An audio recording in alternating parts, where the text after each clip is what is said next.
en fait, j'ai commencé tout simplement à suivre des cours de persan.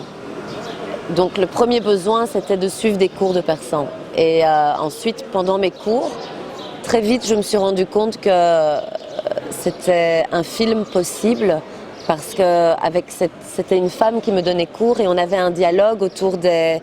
Quand elle m'apprenait les lettres, les mots, tout de suite, on pouvait que parler de l'Iran en fait. Donc du coup, ça devenait un film sur l'Iran. Je sais toujours pas lire et écrire le persan, mais j'ai fait ce film. Donc le langage cinématographique a remplacé le langage maternel. Finalement, le cinéma est devenu ma langue maternelle. Et donc ça a comblé le vide, oui, tout à fait. Qu'à travers les mots, les lettres, l'écriture, on puisse parler de l'Iran, de la liberté, de la révolution. Donc c'était aussi pour montrer comment à travers des images et de simples phrases, on peut préparer un enfant pour lui modeler la pensée.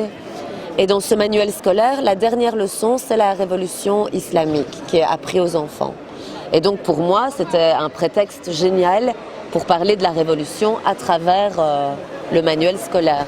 Et avec un professeur qui l'avait vécu. Parce que c'est un film qui est très frontal. Et donc il est tout le temps face à moi et face à nous.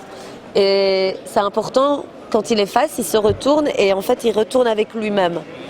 Et les souvenirs surgissent. Donc pour la mise en scène, c'était un élément très important.